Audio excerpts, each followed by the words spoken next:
So I think, people got too focused on that metabolism side, or what I hear a lot of is from like postmenopausal women. I'll hear somebody say, my metabolism dropped. What probably happened, you're sleeping less, you're more stressed, you don't feel as good because the hormonal changes, you don't feel as good. And so you spontaneously became less physically active and didn't realize it, because our NEAT, like our non-exercise activity thermogenesis, our non-purposeful physical activity that we do, fidgeting, pacing, is actually a large portion of our daily energy expenditure. And people get this wrong. You can't make yourself do more NEAT, because then it's just exercise. If you're purposely doing it, it's exercise. Bouncing your knee. It's all subconscious, right? But if you're not sleeping as well and you're feeling worse, spontaneously, you'll just not move as much. And I know that people that feels like there's like a lot of judgment and shame associated with that, but it is the truth. It is a practical limitation, and it may not be metabolism. I guess I'm a little bit pedantic with that, but it still contributes to your overall energy expenditure.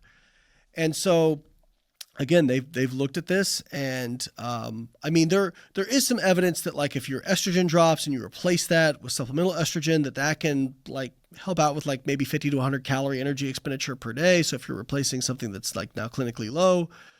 But my guess is that it would also drive more activity, feeling better, more activity, sleeping better, more activity. And that's where it's hard to disconnect that, right? Mm-hmm. So yeah, I think metabolism wise, the results ended up being pretty underwhelming for all this stuff that we just assumed, well, if somebody's overweight, it's because they're slow metabolism. The research didn't pan that out, but I still think it was very interesting. And again, it speaks to like the power of the mind and the connection in the mind of how some of these drugs act. But I do tell people when they say, well, calorie deficit didn't work for me. And I obviously my metabolism was messed up because, I had to get on Ozempic to lose weight. I'm like, well, it doesn't really do anything to metabolism, like the speed of your metabolism.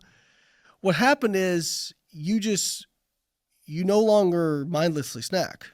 You feel you are now in touch with your satiety signals. And that's why you're losing weight. And that's why these drugs, they work.